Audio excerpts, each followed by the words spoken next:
Everybody. Countdown to. Oh, there's people in here. Very cool. All right. Do you want to count us down for the thing, Griffin? Hey, yes, sir.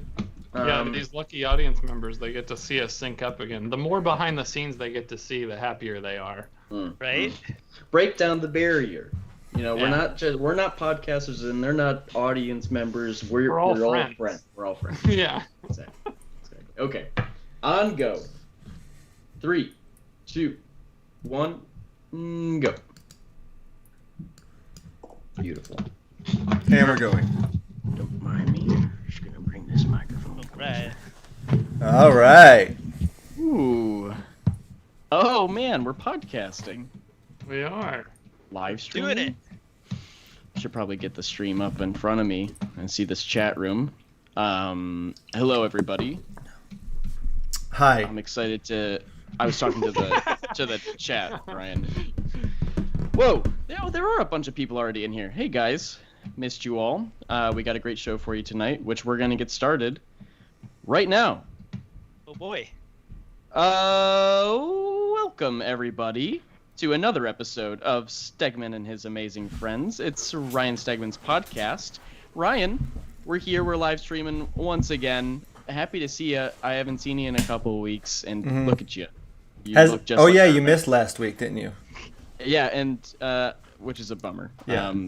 I heard it was a great time, and I wish I could have been on. But we're back this week with your best friends ever. Would you say? Absolutely. Probably top two. Yeah, top two, two. top Yeah. two best friends. MySpace Okay. top Amazing 8. They're my friends. top 2 of the top 8. Very cool. Very cool. Well, first, Ryan, how's your week? Good. Every moment of my life is spoken for. I just got back from baseball, and then I immediately came down here. I have not eaten dinner. I'm ravenous at the moment, but I'm here for the people because we Yeah. promised we would be Come on. here. We can make this a Nice. Ryan Eats episode. Make it like a mukbang or whatever they call it. Just get all that'd be those sounds in there of you chowing down. I ate a grass-fed and finished beef stick before we started, so that should Okay. tide me over. What's the brand on it? Is it the little blue I'm not logo? doing an advertisement right now. They can pay for it if they want that. Just want to know because I also had a beef stick today that was all like, yeah, it's grass fed. It's don't worry not. about it. It's not okay. Slim Jim. I'll just say that. All right. Okay. Sorry. Let me crack open this. Beef stick companies hit us up at a business email. Yeah. All Shared it the at time. Smith.com. You have to turn them down. Yeah. Push them Yeah. away. The door is open, guys. I just want to say we've been talking about a lot of beef sticks on. We've had a lot of beef sticks on the show. I can't believe we haven't fucking gotten anyone yet. This is awful. You're ruining the shut show already. I see it every time. Turn I know. off, restart, I know. They know. overboard. It's fine. Don't draw attention to it. Hey, everybody. Okay, cool. We got some fantastic guests with us this week. Mr. Chad Larsson and VK Marion, the team behind Death Shroud. The coolest shit that you've been seeing on Twitter, I'm sure, all over the place. The coolest. The coolest stuff. Well, guys, welcome to the show. I'm so happy to be here. Glad. I've been bugging Ryan for a while, and this is the perfect time, given all of the awesome news and reveal of awesome VCan and Andrew, and then STEG-MAN on covers. So I'm super excited. Yeah, let's yeah. get into that real quick. So oh yeah, go ahead, Ken. Yeah. Or V. No, I was just gonna say thanks for having us on, man. Like, super excited to be here and talk and hang out with you guys. All right, we got your face on here on the live stream, but you are now contractually obligated to leave because, again, Ethan and I can be the only young guns with nice hair on the show. That's So I have to I keep don't you know from what this. we're here Oh, for no. if you guys are... Yeah, I don't know. Well, where should we begin, Ryan? I was just gonna say. So let me explain Death Shroud to you guys. Death Shroud was a Kickstarter comic that Chad made, and it exists in the world now. I have my copies. I did a cover for issue 1, and I will be. He's now going to continue the series. We announced this on Twitter, but just so everybody knows, I will be doing the covers for the series and designs. And he's now hired V here to draw the interiors, and it looks awesome. So, we're all excited. Yeah, V is an all-star. Like, I'm super fortunate to be able to have somebody of that caliber jump on board, and elevate the series to what of a AAA product, what you'd expect from Marvel or DC. So I'm super excited about it. Yeah, I'm pumped too. I'm pumped to be on. It's a fun comic, and it's like everything that you want to draw as an artist. Just big and fun, in your face kind of stuff. So super excited. Yeah, I think that anybody, for people that are watching this right now or listening, anybody that likes my stuff is going to like V's stuff. We definitely are from the same family tree of influences, so you guys should check it out. Yeah, and I totally went after the demographic of people that like the video game series Diablo. If you've heard of the video game series Destiny, obviously a little bit of Spawn, Venom. So it's a very dark, anti-hero story, and that's kind of what we captured here. Yeah, very cool. Issue 1 is full of some dope action, some dope designs, of course, from Mr. Ryan Stegman. The cover is crazy, sir. Thank you. Let me ask you, Ryan. Are you a fan of '90s stuff? I'm just getting a little bit of a '90s sort of vibe from it. Am I? I think we all are here. Well, maybe Right. not you two. Yeah. Ethan and Griffin might be too young for that, but like the '90s to you are like the '60s were to me when I was growing up. We were born in 2011. Yeah. Spectacular. We've aged really poorly, Ethan. We're only 10? No shit. Yeah, no, I grew up with the 90s comics. I was born in 88. So the Todd McFarlane, Greg Capullo, Mark Bagley, those were, my comic book heroes growing up. So Same with me. I mean, like that. Yeah. Everything for me spread out from that. Like that's what I got into, and then I spread. I have much wider interests now, but those were the things that like are burnt into my brain forever. How about you, V? Yeah, I mean, for me, I was born in '87, so I didn't realize we were so close. Yeah, for me, it was Michael Turner and Jim Lee were like kind of like my touch points, and then like Joe Mad and Mark Silvestri and Todd McFarlane, and a lot of anime too was like big for me when I was a kid. So like all that kind of stuff kind of sort of coalescing into like how I draw now. Somebody in the chat just asked if you are in fact an anime character, which I thought was pretty funny. But yeah, so we all love the same stuff. I'm glad. I want to know, Ryan, Chad, before we get more into the book, the project, and everything, I want to know, how'd you guys meet? How'd you guys connect in the first place? And how are you guys partnered up on this at this point? Sure. So I was probably one of Ryan's biggest OnlyFan supporters. Yeah, And pretty much. Yeah. You just tipped him just enough. Yeah. No, I'm as you can see, I am a big art collector, and so I have some of Ryan's pieces, and most notably right here, Absolute Carnage 1. And over time, that kind of established a relationship. I think we met at Comic-Con at Mohegan Sun Casino, I think. Yep. And we kind of yes, yeah. And we connected there, and we caught up. I got to meet Donnie Cates, which was cool too, and we just kind of talked about the industry and different projects that we were working on. And I'd kind of kept in contact and bugging him with texts every once in a while, and then I sent him something that I was working on, and he was like, "Yeah, I'll help you out," which was awesome. Which is very rare, and most people don't have that type of opportunity. So I was definitely super blessed. Yeah, well, if the chat couldn't tell, Ryan Stegman, contrary to popular belief, is actually the nicest man ever, and will do that sort of stuff. I say yes to a lot of things, sure. He says yes to a lot of things, and then almost immediately realizes what he's done, and regrets it immensely. It seems. No, I felt like I met Chad, and then we kind of hung out, and I was just like, yeah, this guy kind of like gets it, and he has a similar interest as myself, and so we hit it off really well right away, and so it was easy from there.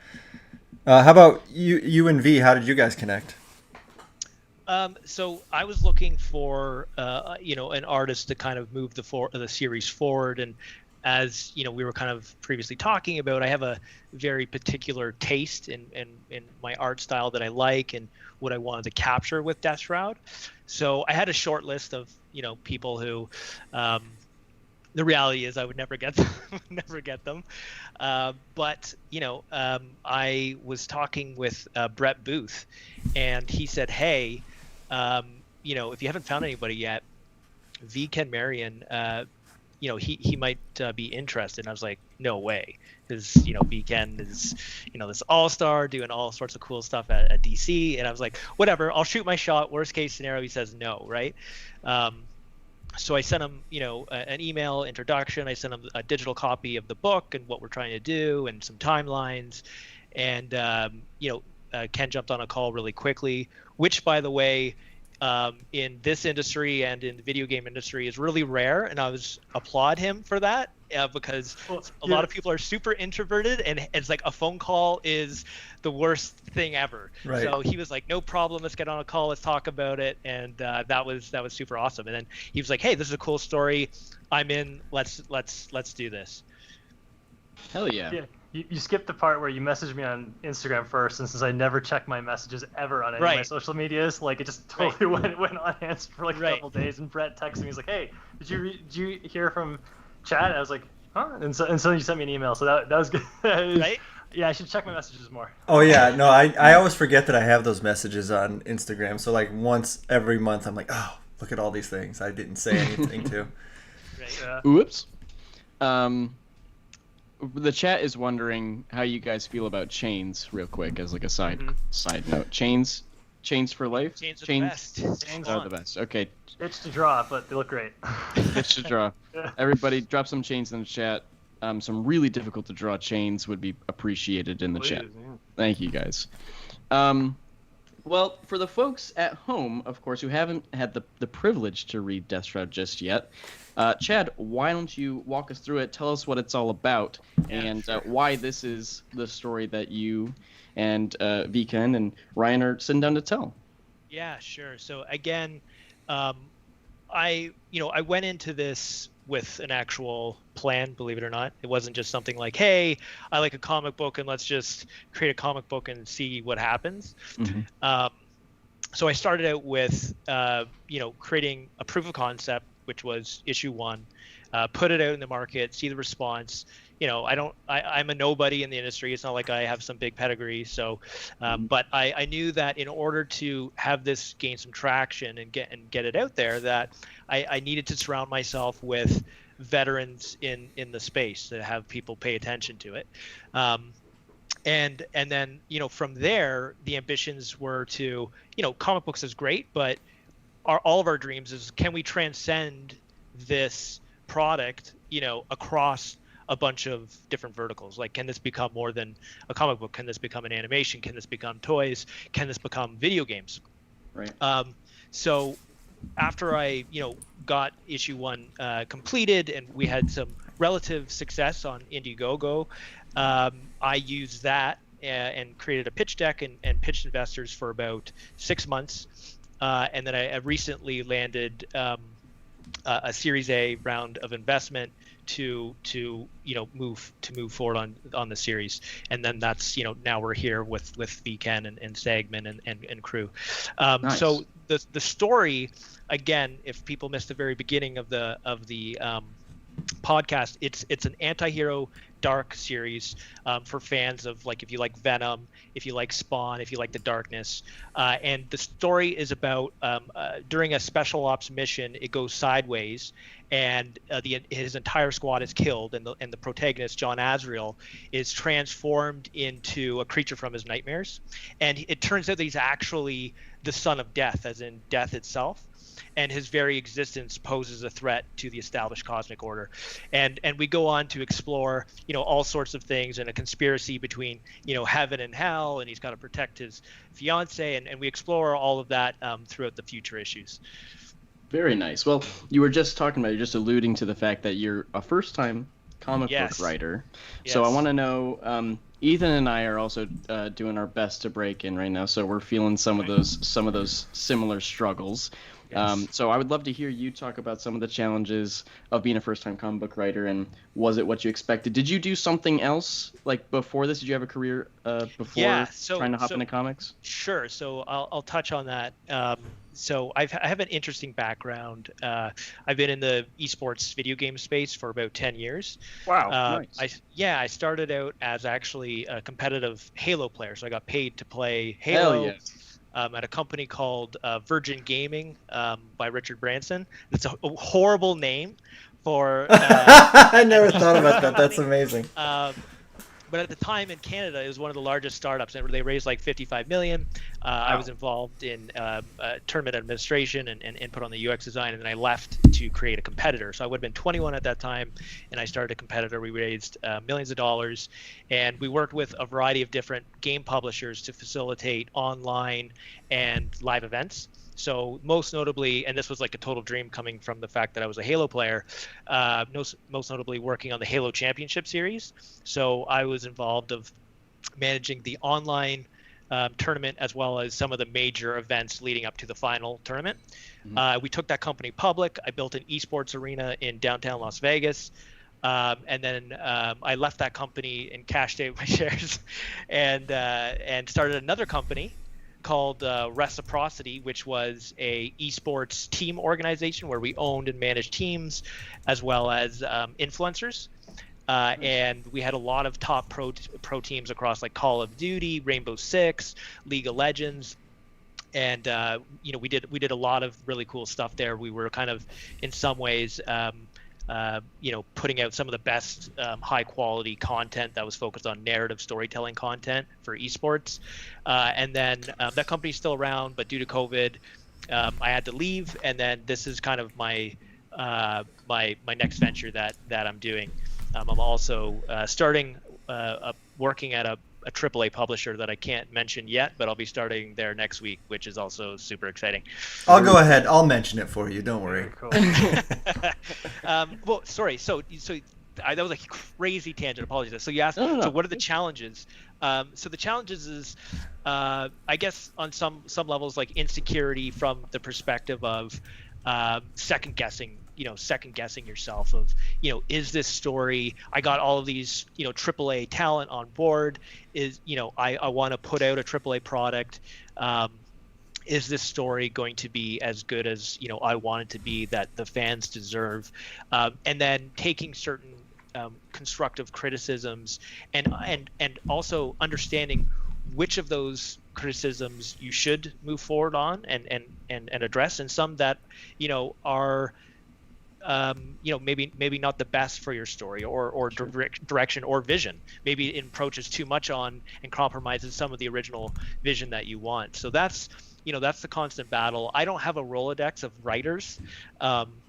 So, bouncing off, friends and family is sometimes the worst, because it's like they're not as invested, and then they'll just, well, what if you just, and they'll just throw this idea that is completely left field that makes you don't get it that, because that ruins what happens down the line. No. Exactly. So I did go into it though. I started with a map of 10 issues that tells the initial arc, and that said, I've rewritten that twice, given certain things that pop into my mind that I think would make it a better story. But the end of where those initial 10 issues will go has remained the same. It's just how we get there. Some of that has evolved based on like, I think this would be better if I implemented this. But yeah. Nice. Real quick, oftentimes on the show there will be a moment where Ethan and I nerd out on a guest about Star Wars. Yes, that's every episode. But this episode, I think it's going to be Halo, because real quick, big Halo fan myself. Awesome. I love Halo. What's the best one? What's your favorite one?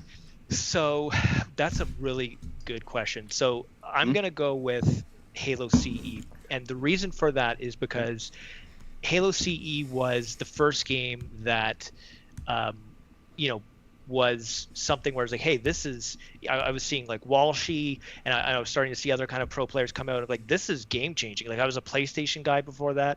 I sold my PlayStation, and literally, as pathetic as this sounds, Halo actually changed my life. I don't know if you guys have ever heard of this platform, but it was called XBC Connect, which was this crazy like bootleg online multiplayer that enabled you to play Halo through the Halo 1 through the internet on console. and that way you could play people all over the world and really kind of test your skills, and you'd learn so much, right? Because you'd learn different things. But Halo CE is probably my favorite due to the memories and kind of like life-changing elements to it. And then Halo 3 would be kind of like everyone at that point was playing Halo 3, the multiplayer, getting to 50, like that was the big one. But those two I guess would be. Yeah, without a doubt. I got really fun memories of Halo Reach as well. Halo Reach was kind of like my peak multiplayer career. Griffin, is it true that you sucked at Halo, though? Of course. Yeah. I wasn't good, but I fucking loved it. All right. Actually, I take that back. There was a moment. There was a small moment there where I was on top of my fucking game, and then it just went away. It slipped away. Well, with those games, you have to play. Like, the pro players, they're playing 12 hours a day. Like, I remember, in the height of when I was playing, like if I took like a couple days off, I would know, like I would come back and like my sniper shot wouldn't be as crisp. Like it's ridiculous. It's got almost like an addictive quality to it. What do you think I played the most? Griffball, baby. Namesake. Good amazing. Shit. It's a huge playlist, actually. Now, Chad, how do you feel about Mario Kart? Yeah, 64. That's my shit. I love Mario Kart. My wife loves Mario Kart. That's a game that we can play together. Yeah, So Aaron and I play that together a lot. It's fun. It is good. My fiance loves Mario Kart too. That's awesome. It's a solid game. Who do you guys main in Mario Kart? Link. Yeah. Oh, Waluigi. Come on. Yeah, I do. Because they're so tall and lanky, just like Waluigi. Yeah. And horrifically ugly, like Waluigi. And menacing, yeah. That's not what this show's about. V, so tell me about what drew you to the Death Shroud project. What did you like about it? What made you want to do it? Well, I mean, it was basically like everything Chad said about kind of going back to the roots of what we love about like comics that are just really sick and fun and cool, but also really badass and gritty. Like just like the throwback to the classic like Wildstorm, Top Cow, Spawn, like the early days of Spawn image, and like I love that stuff and I love that style, and like the fact that he was leaning into it, but like taking the best elements of it and kind of streamlining it into like this new take for a new vision of a character, super appealing to me. And it was like I never got to work on one of those like dark edgy characters like that before. Right. Yeah, they always try and shoehorn you into things that I mean that happened to me all throughout my career too. But go on. Yeah. But yeah, so like because I was at DC for so long, and before that I broke in with Aspen Comics, so definitely like with Michael Turner being a huge influence. I got to work on Fathom and Soulfire. Right. But that's not like that isn't the same tone. That's more like clean, crisp tone, and like with Death Shroud, it's like the kind of the dark shadows, and it just felt like this really cool place to go, and also the idea that it was something new. Like I'm so excited about ideas now that are like new takes and new ideas and new directions to go, and where we can kind of dictate the story ourselves and kind of change things on the fly, or like where we're in control and in the driver's seat. That was really appealing to me. So yeah, it was just pretty much everything about the project just from jump was like, this is great, I'm on. Yeah, all this I relate to all the things that you just said. Yeah, for sure. I mean, there's projects where like you do them and you're like, and you just can't connect, and then there's some projects that you immediately connect with, and that's one thing that I've learned throughout my career is like, be more choosy, because I know now what the type of thing that I'm going to connect with is. You know what I mean? Mm-hmm. Yeah. I mean, yeah, obviously, like, you're kicking ass with King in Black, and, like... That's what I was fishing for. Thank you. Yeah, no. You're amazing. There it is. Thank you. So amazing. So. You're new to it. You don't know when Ryan's fishing. We know when Ryan's fishing. Ethan and I, we don't give it to him, but you fell for the classic blunder. Yeah, I mean, we could end the episode now. I got what I wanted out of it. Well, also jumping off of the conversation that we just had with Chad about being a first-time writer, V, what is it like working with Chad as he's like learning his own process and what he likes to do and stuff? How is that for you? Is that exciting for you to have someone so fresh? Does that bring that sort of energy to it? Oh yeah, totally. Because I feel like he's coming at it from a point of view of very collaborative. Sometimes when you work with writers, they have their way, they have their style, and that's great, and you riff off that. But it's cool to be like lockstep. Like it feels like we're almost like Chad's the one writing it, obviously, but like it feels like we're like co-collaborators in like bringing the vision to life, and it feels like Chad's very open to what I bring to the table. So it's been a super fun experience.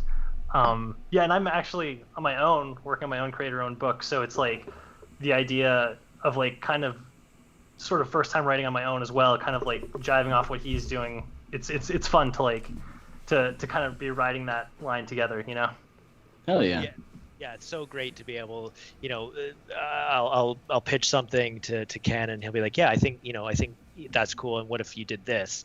I remember, the first, first onboarding with Ken, he's like, hey, I was just doing some cool sketches. Let me know what you think. And he sends them to me. Cool sketches. Like one of them is going to be a cover down the road. And he's like, do you feel like I'm capturing the character like well? I'm like, dude, this is insane.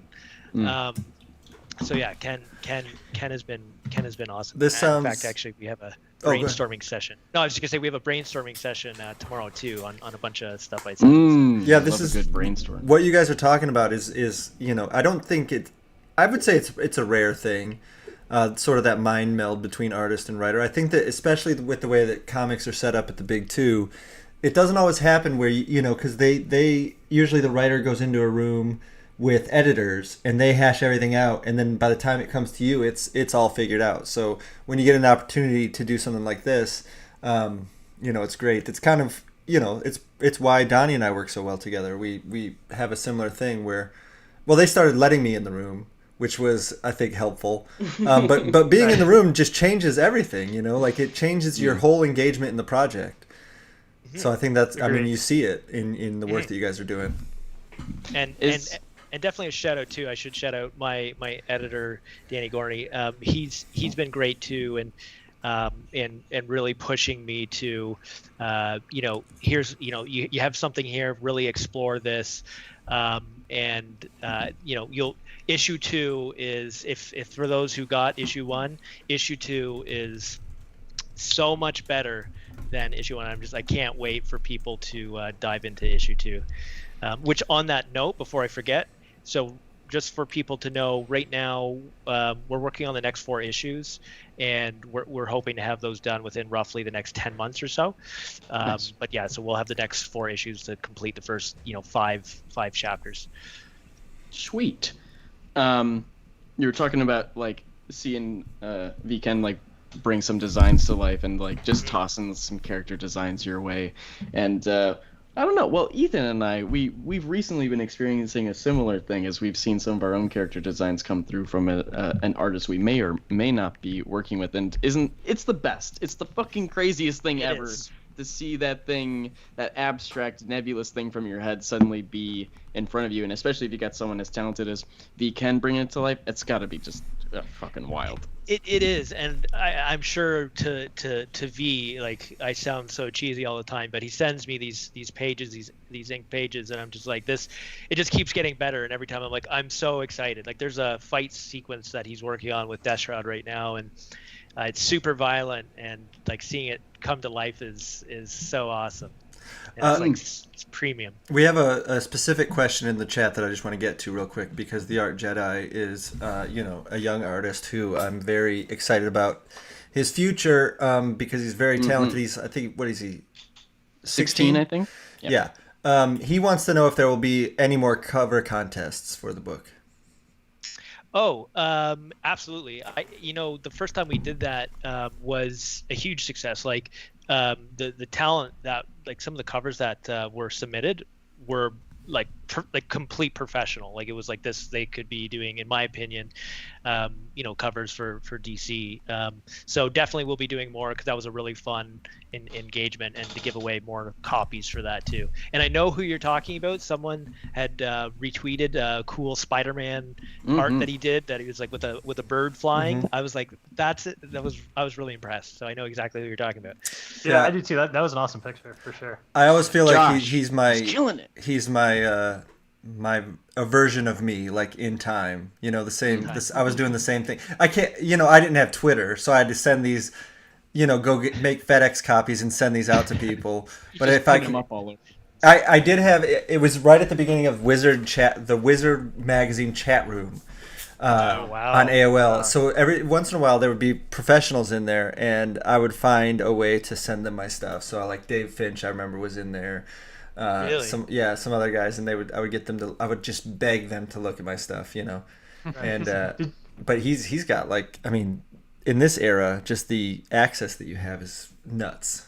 Yeah, Dave, that's insane. I would love John Livesay's campaign is he just launched and he's doing well. He's got all sorts of different awesome artists. I would love to get David Finch or some of those. Capullo would be a dream. Mm-hmm. He'll never do it, but one can dream. But yeah, those guys are legends, man. Those guys. Did you think you'd get Ryan Stegman though? True, and actually, I will say this: I am talking to some other kind of variant cover artists that are better than Ryan. They're mega stars that focus primarily on just doing covers, but they're badass. So I have two guys that have said yes. It's just I don't need it for probably 6 months, but yeah. You're telling me you got Alex Ross? That would no. That would be insane. That would be insane. But if you're a fan of what I collect, some of the art, that's the level of the talent. It's taken me this long to realize that you've got the Abscarn #1 post. He showed it. He said something about it. He pointed right to it. Yeah. I'm not paying attention, Ryan. I'm looking at the chat. I'm looking at the Skype. I'm making sure my recording's still going. I like a professional podcaster, right? I don't got time to analyze the background. Okay. I have also sitting above me is Clayton Crane's Spawn 301 painting in acrylic, and then Jason Alexander's 300 Spawn behind me too. Wow. It's massive. Yeah, Jason. This painting is it's unreal. It looks like it should be in a museum. It looks like something from the Book of Revelations. It's haunting. It's amazing. V, do you have any art? I do. I've got a pretty big Brett Booth collection actually. Really? I love the Flash, so I've got a bunch of his Wally West stuff from Titans, and I've got some from his Flash run on my wall right here. I also have a Ron Lim Silver Surfer, which is pretty sweet. Oh, nice. Yeah. Dope. And I've got a Brett Booth Aquaman page too. But other than that, I've got a pretty small collection. That's still awesome, man. Brett Booth, he did a cover. He did a cover for the first issue, and I will leak that he is one of the few people that I'm speaking to about maybe doing another cover. Nice. Your collection is bigger than mine. I have very little because I don't trust myself. Thank you, darling.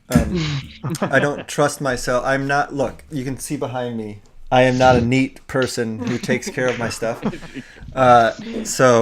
And I've told this on the podcast before, but I bought Arthur Adams prelims one time, and then I inked them, and everybody yelled at me and said I was insane. So I've been not buying original art until I have so much money that it's it doesn't matter. Then I'll start buying it. But right now, let me ask you a question though. So you never kept? Did you ever keep one cover from your Venom run? Just for yourself? Nope, I got nothing. Wow. It's all gone. The things that I really? keep, I still something's wrong with me. All right, I think I have a brain disorder where, I'm just perfectly happy having the digital file. Wow. But I will say I did keep a couple things. The things that I keep is when I have an inker, a legendary inker ink me. I'll keep something from that just because then maybe it's just self-hatred because I'm get this out of here. I drew that, whatever. But when Tim Townsend inked me and Mark Morales for the first time, I was I'm keeping that thing. But then again, I have JP now, so he's becoming his own legend. So at some point, I'll be I wish I had some of that stuff. But I'll just steal it back from Chad. Yeah, you'll break in and steal the absolute carnage one. I get that for your exorbitant lifestyle. What were you saying, V? No, I was saying I get that because every time I worked with a new inker, I would keep one page of each one just to say that I have it. But now I'm inking myself, so I just gotta keep some of my own at this point. Yeah, and keep the trend going. I'm always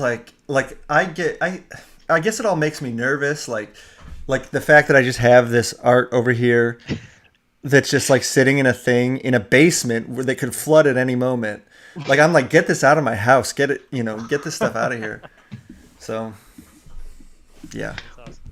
Well, before we move on to first, boys, are we doing a pop culture news tonight? No, we're Is not. that we're skipping the pop I culture think news. we've got so much to talk It about. can go fuck itself. Yeah. Plus, I don't want to talk about Star Wars.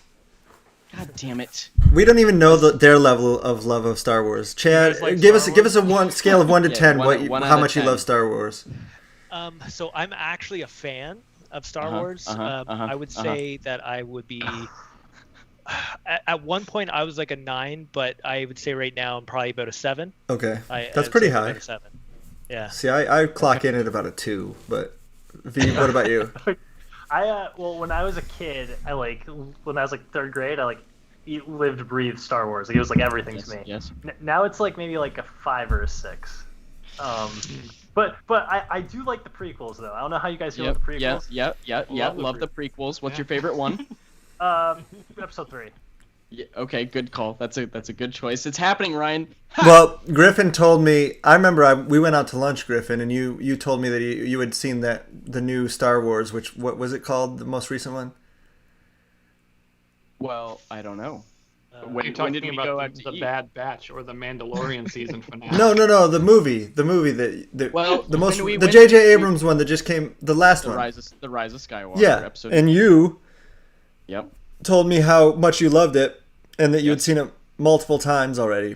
Yes. And I went and saw it and it was just atrocious.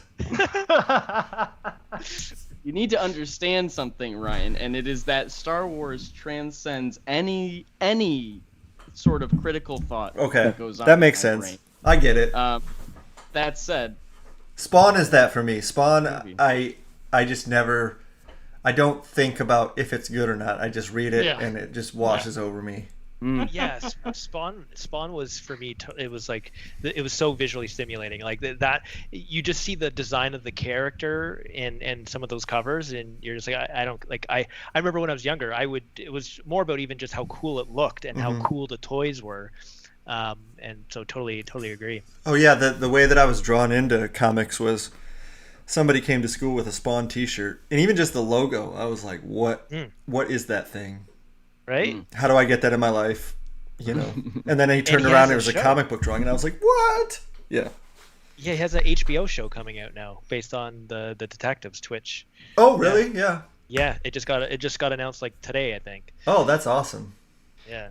I've never seen the Spawn film, the live action. Oh. movie. That was rough. Yeah? Are you sure, Ryan? You Okay. just said it doesn't matter. Spawn, it doesn't matter. You love all. I will say when I saw it initially in the theater, I thought it was awesome. Yeah, Oh but- yeah, Yeah, all right. yeah. As a kid, Yeah. that's great. Yeah. What about the cartoon? Was the cartoon good? I do like the good. cartoon. Yeah. Okay. It was solid, Cartoon's yeah.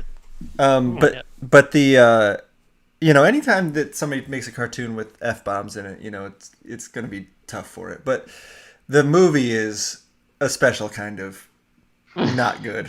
I tried to watch it within the last 2 Me years. too, and me too. That was I think I was like, Aaron, let's watch this. It'll be fun. And then it was like we got like 30 minutes in, and I was like, Yeah. I can't.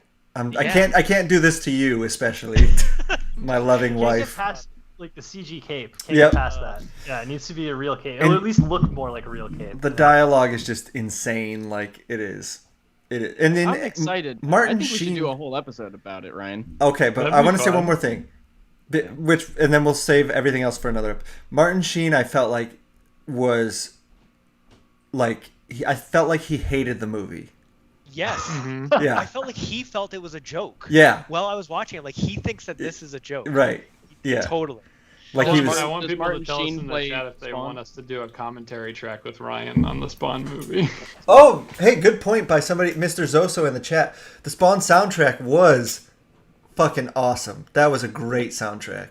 Who was on the soundtrack? It was all so they mashed up like metal bands with EDM, not well, I guess like just techno bands. So they would every song was two people together. So I can't remember I know that like the Crystal Method was on it with Korn or something, and there was Incubus, which is the first time I ever heard Incubus with somebody else. A bunch of bands like that, and they would, each song would have two. So I think Filter did a song with somebody. It was awesome. Did Martin Sheen play Spawn? No. No, that would have been pretty good. Have you That's read why that Spawn? movie Would have wasn't been good. really good.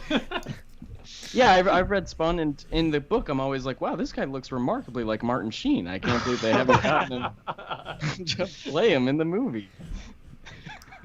Pretty good, if you ask me. Venom, by the way. Ryan, have we even talked about the Let There Be Carnage trailer on the podcast yet, sir? No. Do you guys want to? Did you guys watch V and Chad? Did you guys watch the trailer? Yeah. I did. Wait. I did. Cool. Real quick, how did you guys feel about the first movie? Just like make it brief because we've already Yeah, shat all over it on tangents. here. Yep. I liked it. I mean, I thought it was fun. Like, Okay. I wasn't going in with super high expectations, but like it was. I thought it was it was better than what I was expecting. Hold on. I want you to put yourself in my shoes though, V. Yeah. At that time, I was early in my Venom run. Mhm. Okay, so I'm like completely steeped in Venom.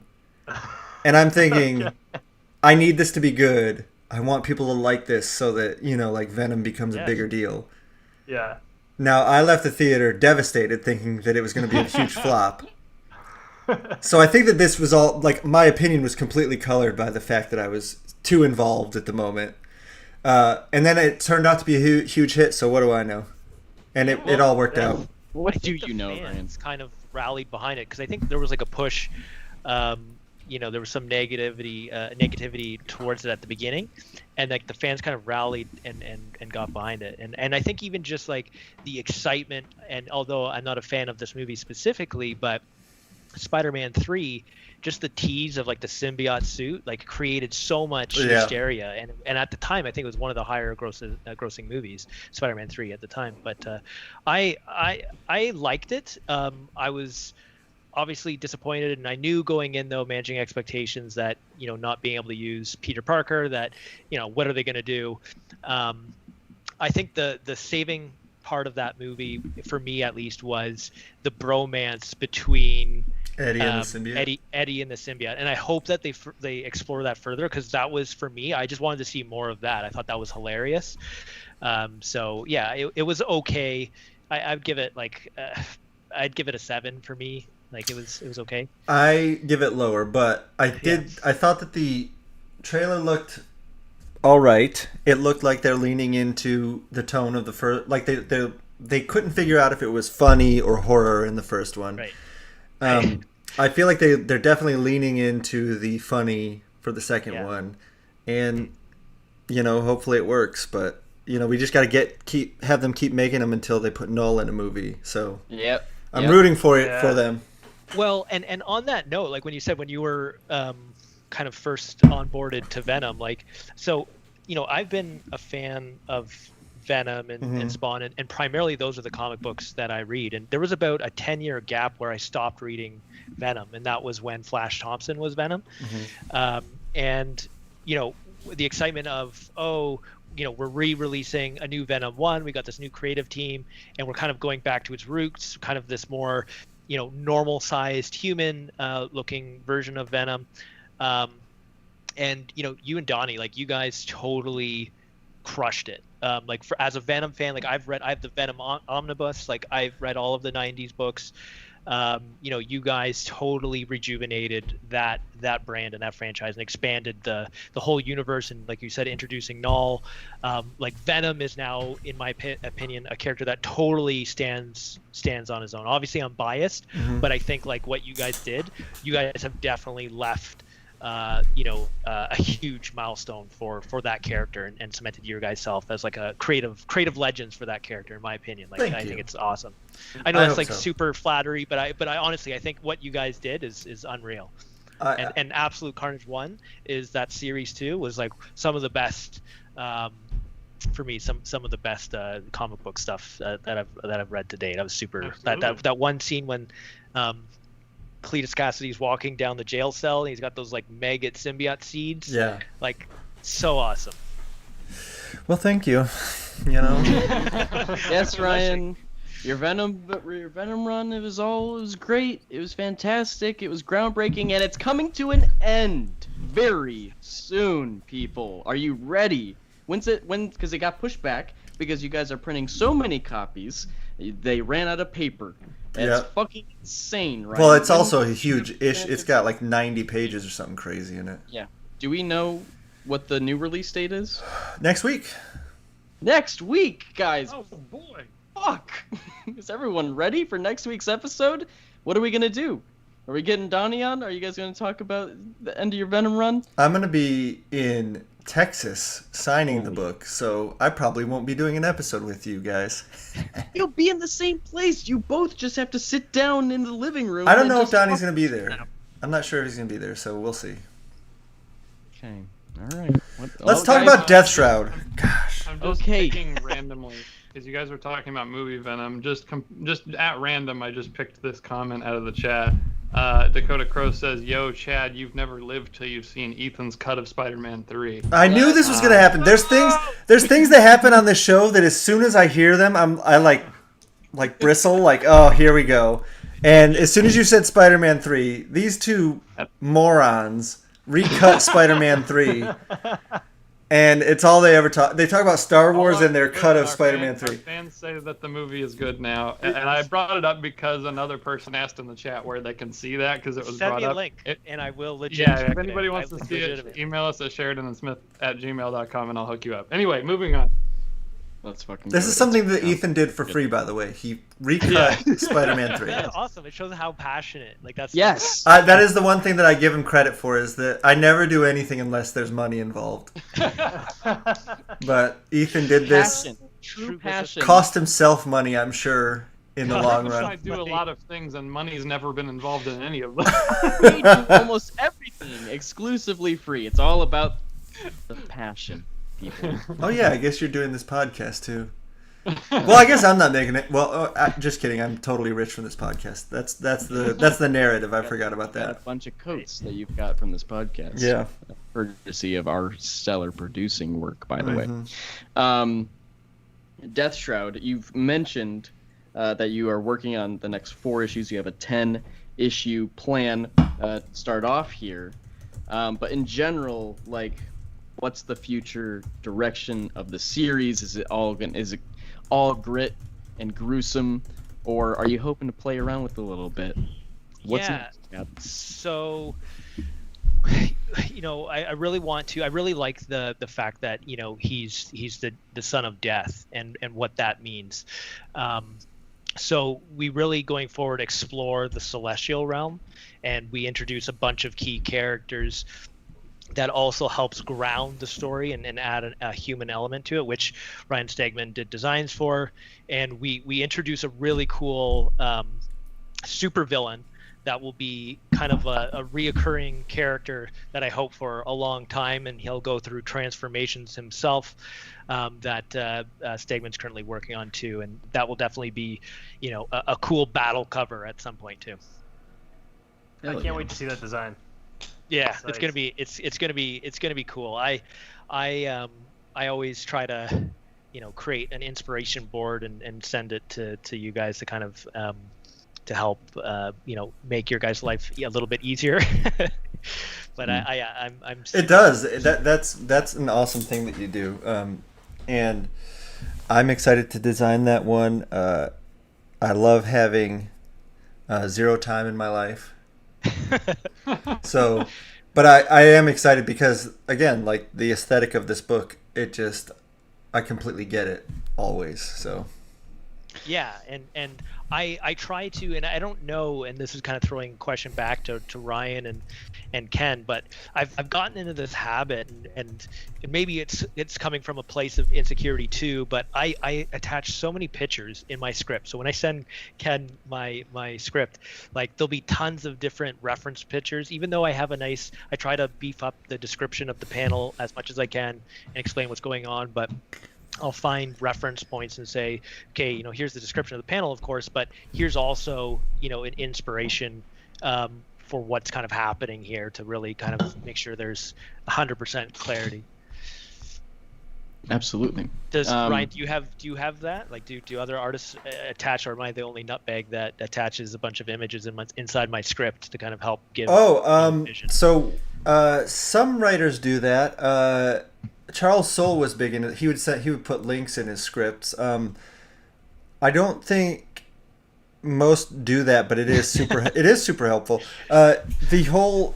It's almost like even something I don't do enough for myself, which is create vision boards for things that I want to do. I've been doing it more lately because I feel like it is a really good thing to. I actually, after I got yours, I was like, that was super helpful. I need to do that for myself. That is the greatest thing that I've heard. So I've been doing that on some stuff that I've been working on. That is so awesome. Thank you. It's funny you mentioned that because I was actually on the phone with Andrew Dahlhaus when he started coloring the first page, the one with the city. Yeah. And he was like, "Oh, what colors am I gonna do for this?" Like he was like talking out loud, and I was like, "Oh, did you see the mood board that Chad sent?" He's like, "Oh wait, no, I didn't look at the city ones." And he like took it. He was like, "Oh, I know exactly what I'm gonna do now." Like, so yeah, that's so awesome. Yeah, That's dope. V, we've had just a little bit of art tease from you, and we're talking about the tone of the book right now, being super gritty. And so I want to know when you're drawing Death Shroud and it's the super gritty property here, how does that stack up to some of the other stuff that you've done for DC and the like? I mean, this one definitely plays toward more like shadows and cross hatching and all that stuff that I love. I just started inking myself during COVID, actually.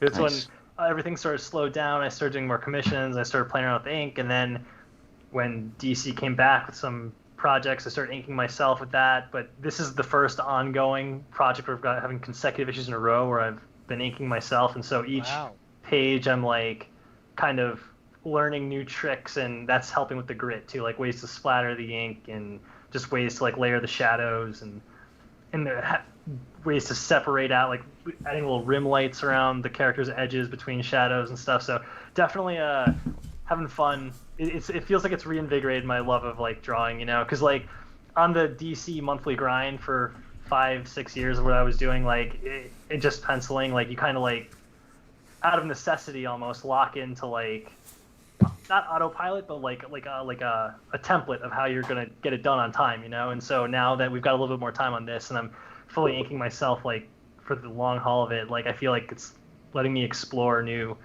techniques and really getting my love back into like drawing, and trying to add a lot of the manga stuff I like the speed lines and the dynamics. Like that's like my big focus now is like making sure things just look like dynamic as fuck. Like that's like what I want to like. That's like what I want to be known for. So that's nice. I'm gonna reveal like a spoiler, just because it's too awesome to not. And you won't necessarily know the context, but right now Ken's working on a fight sequence, and during that fight sequence, Death Shroud rips somebody's arm off and beats him with it to death. Damn. And as you can imagine, it's pretty gory. That's comics, baby. I have something I have to say. I forgot once again. Every time we do these, I forget that there's such a thing as super chat. Somebody paid $19.99. Well, Matt Cisco did, and he wanted to say, "Love Death Shroud. Every panel is awesome. Very high quality printing. Keep them coming." So just he made me read that by paying us money that I don't know how to access on YouTube. It just sits in there, but it's just there. Sitting there. Is it How gaining much is it interest? now, Ryan?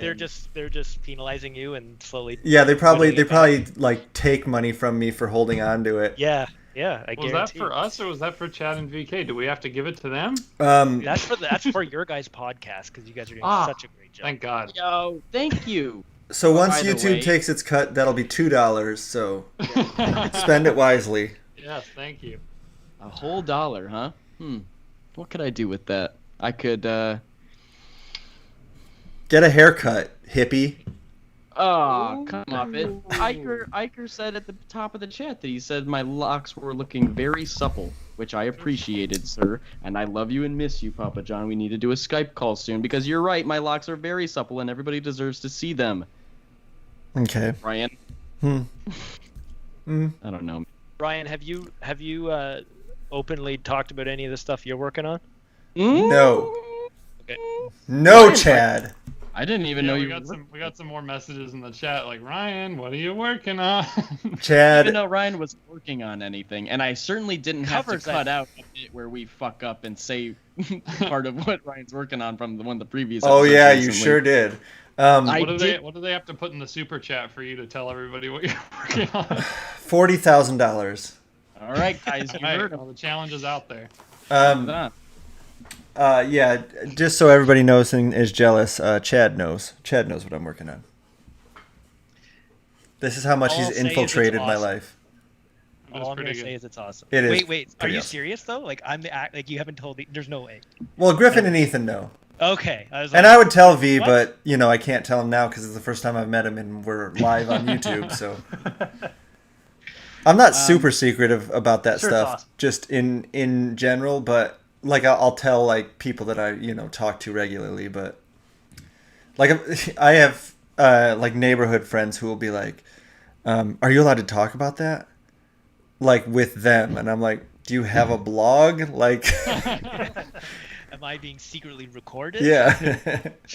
It's very dope. And also, if you guys heard the last episode that we did, I believe, the last one in the feed, Ryan mentioned a possible time when you might hear about it, and I believe that was sometime soon, maybe, Ryan. Yeah, you should hear at least something soon. Whoa. Your partner in crime that you typically work with, who knows if you're working with him? I am. Again. That yes. Everybody knows that. That's known.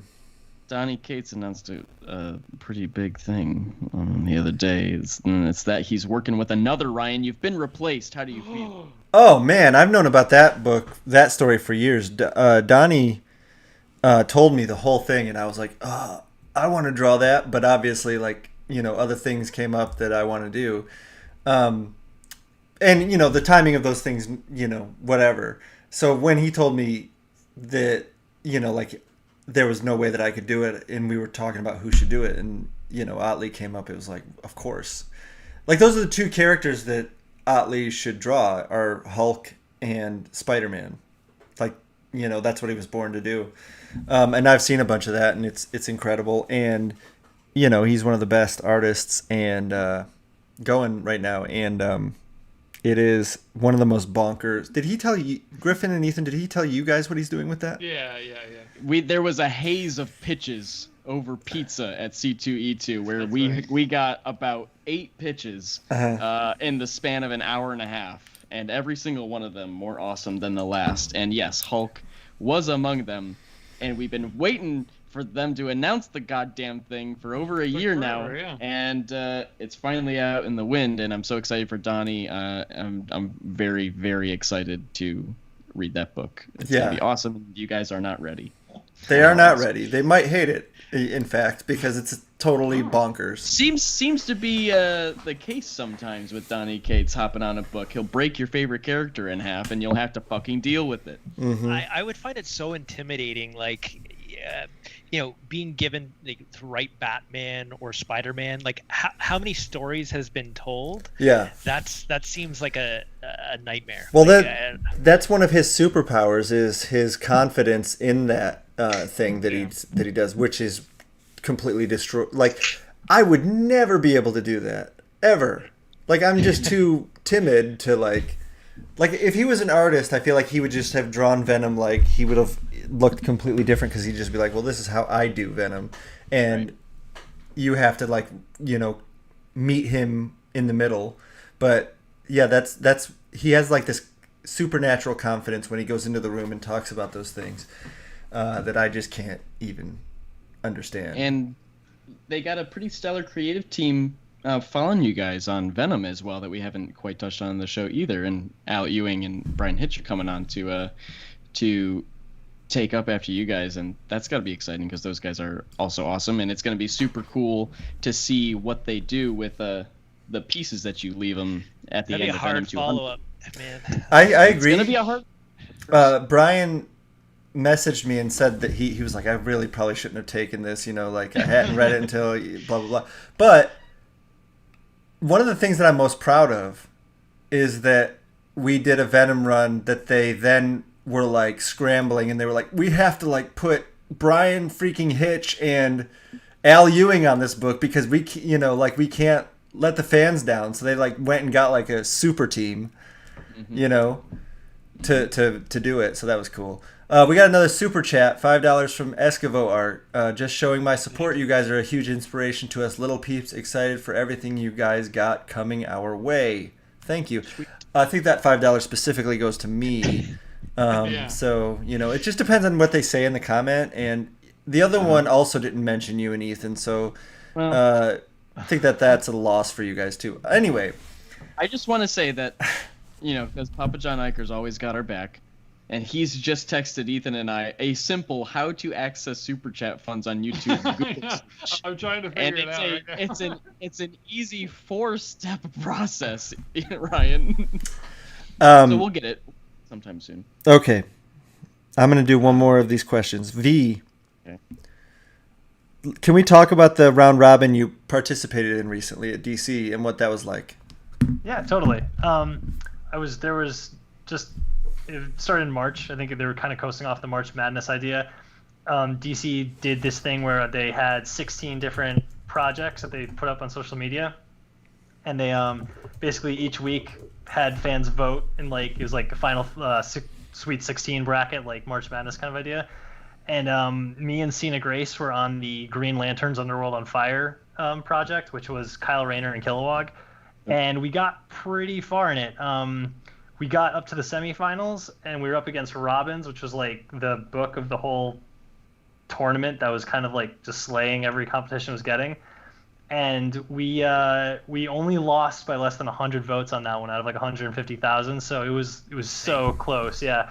And that was something that both Cena and I were super passionate about, Kyle Rayner. So hopefully at some point that project will come about. But yeah, it was great. I got to met him, and we hit it off instantly. He's a phenomenal writer as well, and he was kind of tapping into what Chad was. I mean, in a different way, because Green Lantern's obviously not the same type of character as Death Shroud, but the idea of just making a comic that like is fun, serious, and just like rips and kicks ass, And yeah, it's hopefully someday we'll get to do it. I wanted to give a big shout out to all the Green Lantern fans out there that put a lot of support on it on Twitter and Instagram. And the DC app, because you guys really made a difference, and DC took notice. So thank you for the support for sure. That's so insane. So just less than 100 votes out of 150,000. Yeah, on specifically like on our bracket between Robins and Green Lanterns. That's insane. Yeah, it's crazy.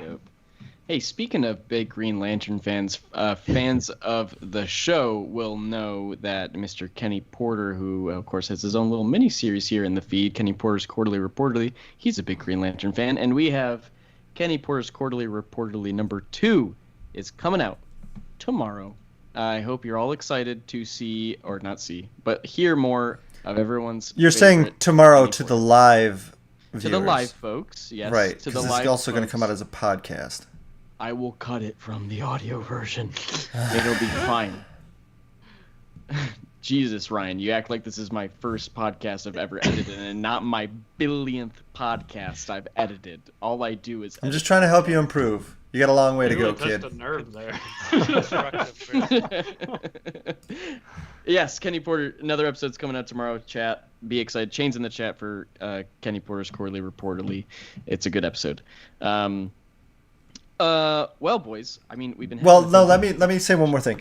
I was gonna say, was there anybody else that had any final thoughts? Well, Ryan's cut me off because he's a great podcaster, and he won't my I was gonna ask Chad if he wants to, give us any more information about the book and where people can get it, and just anything that you feel that we missed.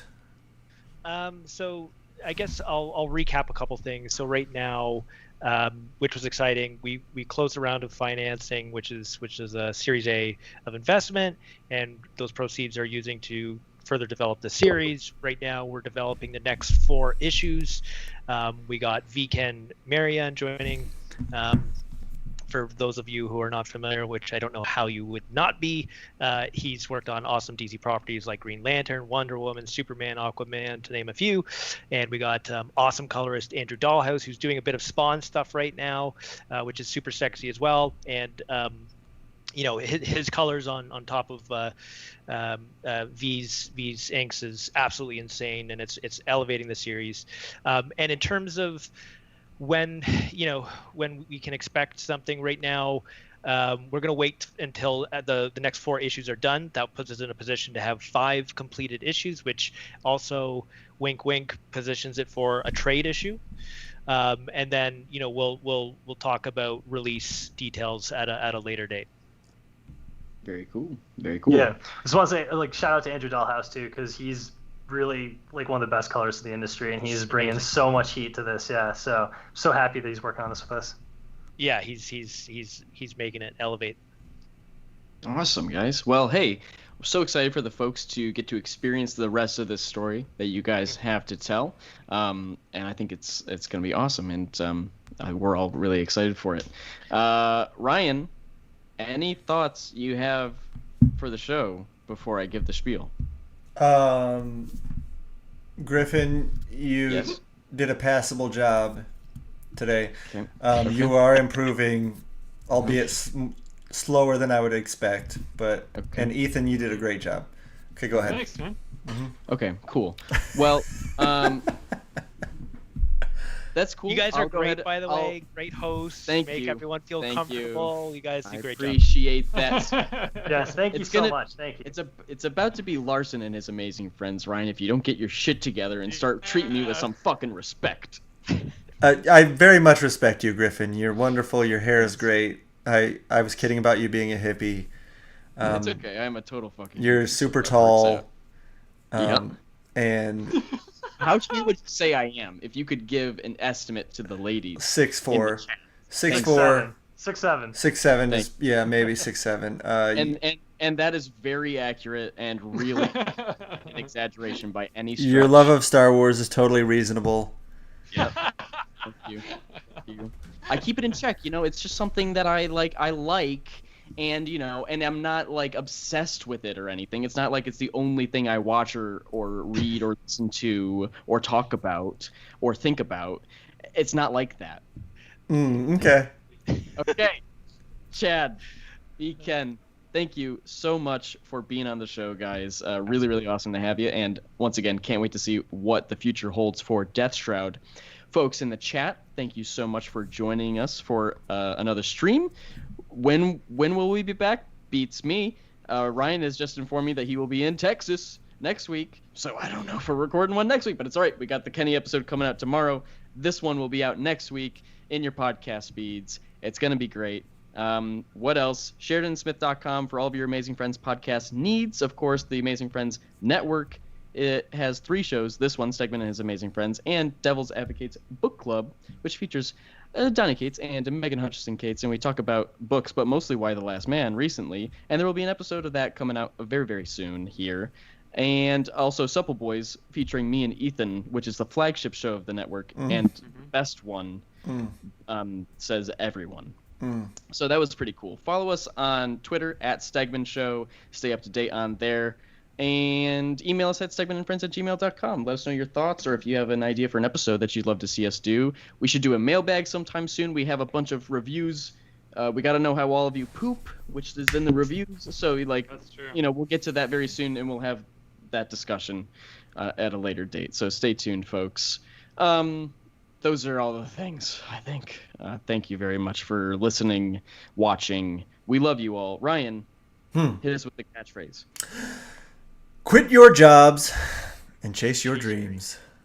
Are you trying to move away from the voice? I don't know. Yeah, it's hard. My kids are asleep right now. I have to yell it throughout the house. Right. Anybody else Okay. got a metal scream? Vken, Chad, do you have a metal? I don't have a metal scream, no. Ethan. Don't have a What? metal scream. Sorry, guys. No, Ethan? I guess we're going around. Quit your jobs! Oh, Chase your dreams! Perfect. Quit your fucking jobs, bitch! Which, by the way, did chat? It's over. I don't know why I'm asking. I'll text John about Scoot. If he actually quit his job, that'd be fucking awesome. Bye, guys. Love you all. Ryan, guys. end the stream. End it. All right. Woo.